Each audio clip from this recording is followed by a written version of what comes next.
ایران کے 31 صوبوں میں سے ایک جنوب مشرق میں واقع کرمان صوبہ ہے، جس کے معروف شہر میہان کے وسط میں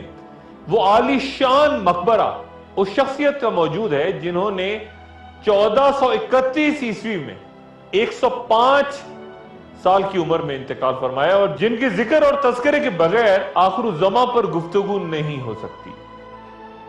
اور وہ شخصیت ہے جناب نور الدین کی، تاریخ جنہیں حضرت نعمت اللہ ولی کے نام سے یاد کرتی ہے۔ ان کا سلسلہ نسب حضرت موسیٰ کاظم سے ملتا ہے، اور وہ شام کے شہر حلب میں پیدا ہوئے۔ انہوں نے قرآن سید جلال الدین خوارزمی سے پڑھا، جبکہ علم کلام شیخ شمس الدین مکی سے مکہ المکرمہ میں حاصل کیا، اور اس دوران آپ 7 سال مکے میں مقیم رہے، اور پھر ایران، افغانستان، مصر، شام، سمرقند، تبریز، ملتان اور کشمیر کا سفر بھی کیا۔ وہ موسم سرما غاروں میں گزارتے، اور لوگوں نے اس دوران ہزاروں کی تعداد میں ان کی بزرگی اور کرامات کا اعتراف کیا، اور پھر وہ ایران میں یزد کے علاقے میں گئے جہاں انہوں نے خانقاہ تعمیر کی۔ وہاں لوگ دور دور سے آتے، اور وہیں جب ان کا انتقال ہوا تو سلطان شہاب الدین بہمی نے ان کا مقبرہ تعمیر کیا۔ شاہ نعمت اللہ ولی غالباً اللہ کے ان برگزیدہ بندوں میں سے تھے جن کے بارے میں رسول اللہ صلی اللہ علیہ وآلہ وسلم کا ارشاد کہ میری امت کے بعض علماء بنی اسرائیل کے پیغمبروں کی طرح ہوں گے۔ صوفیہ کے نزدیک یہ گروہ اولیاء مراد کہلاتا ہے کہ اللہ تعالیٰ جب چاہے اپنی خصوصی عنایت سے ولی، ابدال، قطب اور غوث جیسے اعلی و عرفہ مراتب پر انہیں فائز کر دیتا ہے۔ حضرت نعمت اللہ ولی آج سے تقریباً 855 سال پہلے گزرے ہیں،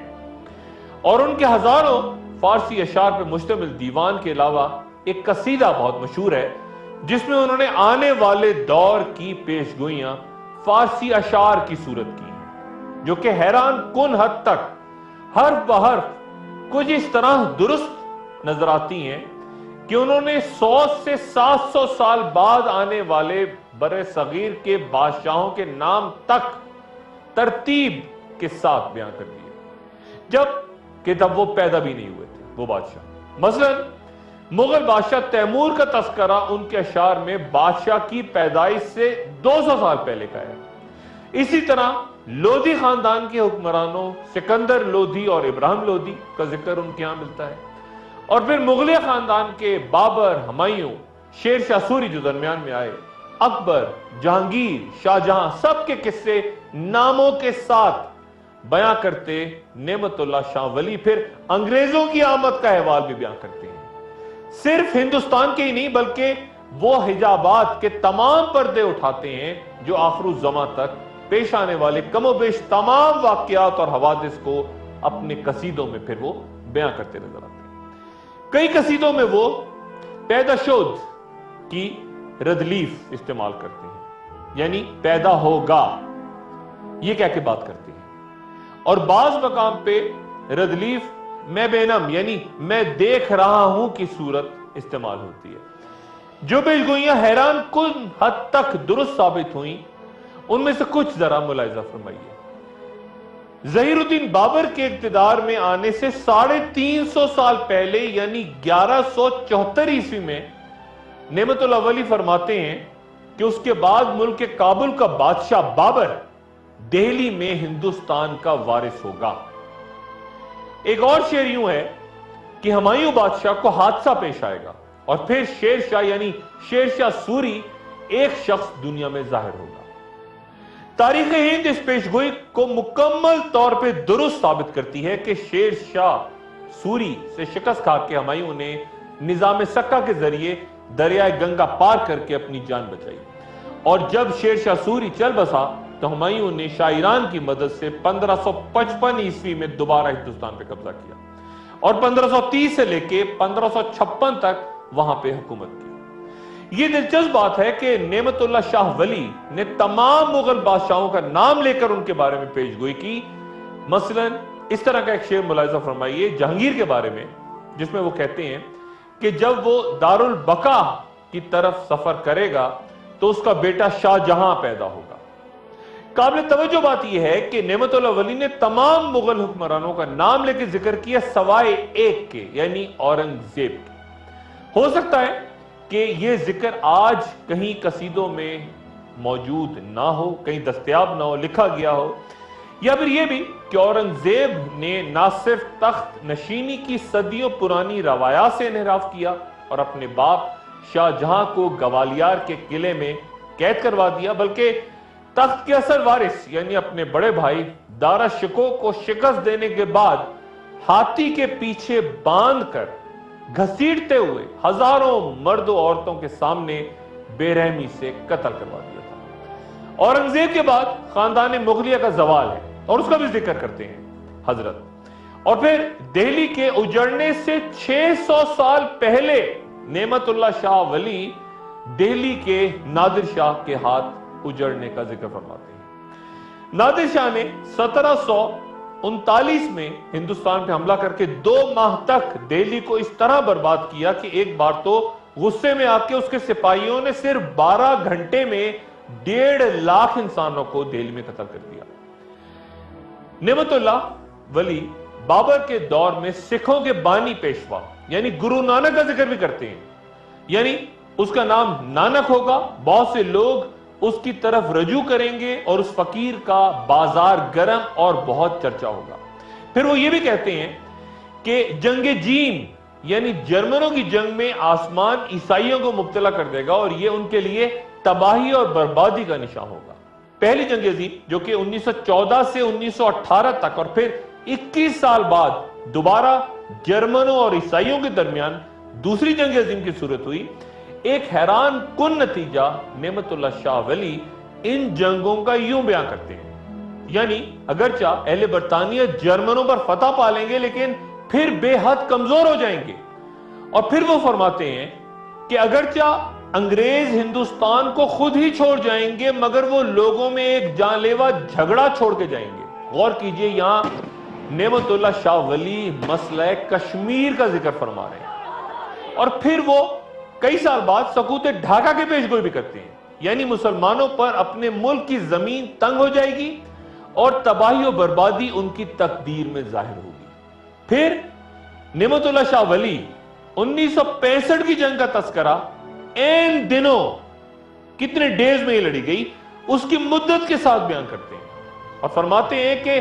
17 روز کی جنگ کے بعد اللہ کے فضل و کرم سے اسلام کی غازی خوریزی کر کے کامیاب ہوں گے۔ ماضی میں حیران کن حد تک درست ہوتی پیشگوئیوں کے بعد ذرا زمانہ حال کی پیشگوئی پہ نظر ڈالیں اور پھر میں آپ کو یہ بتاؤں گا کہ نعمت اللہ شاہ ولی مستقبل کے بارے میں کیا کہتے ہیں۔ عصر حاضر کے بارے میں بے شمار ان کی روایات، لیکن ایک شعر ذرا ملاحظہ فرمائیے، یعنی اس وقت کسی کو اہل حق نہ دیکھے گا، لوگ چور اور ڈاکوؤں کے سر پہ دستار رکھیں گے۔ آخر الزماں کے بارے میں 855 سال پہلے نعمت اللہ ولی کی پیشگوئیاں انتہائی اہم تصور ہوتی ہیں کہ ماضی و حال میں ان کی تمام جتنی باتیں انہوں نے کہیں وہ ہو بہو پوری ہوئی۔ مستقبل کے کسی دور کے بارے میں وہ فرماتے ہیں کہ اس واقعے کے بعد، کس واقعے کے بعد یہ واضح نہیں، کہ وہ کہتے ہیں کہ اس واقعے کے بعد ہندوستان میں ایک شورش ظاہر ہوگی اور اس سرزمین پہ فتنہ و فساد بپا ہوگا۔ کس واقعے نے یہ ہنگامہ شروع کیا اس کے بارے میں جیسے میں نے پہلے بیان کیا کوئی نہیں جانتا۔ پھر وہ کہتے ہیں کہ یعنی اس خلفشار کے وقت بت پرست قوم کلمہ گو مسلمانوں پر اپنے ہندوانہ قہر و غضب کے ساتھ ظاہر ہوگی۔ اس جنگ کے دوران یہاں لڑتے مسلمانوں کے بارے میں 3-4 اشعار انتہائی توجہ طلب ہیں، یعنی ان کی مدد کے لیے شمال مشرق کی طرف سے فتح حاصل کروانے کے لیے غائبانہ مدد آئے گی۔ پھر وہ کہتے ہیں یعنی ترکی، عرب، ایران اور مشرق وسطی سے امداد کے لیے ان کے پاس لوگ دیوانہ وار آئیں گے، اور پھر اس جنگ میں اتحاد کیسے ہوگا اس بارے میں ان کا یہ شعر ملاحظہ کریں، یعنی ترکی، چین اور ایران والے یہ بھی سب یکجا ہو جائیں گے اور یہ سب بھی ہندوستان کو غازیانہ طور پہ فتح کروائیں گے۔ یہ جنگ کس قدر خوریز ہوگی اس بارے میں نعمت اللہ شاہ ولی فرماتے ہیں کہ دریا اٹک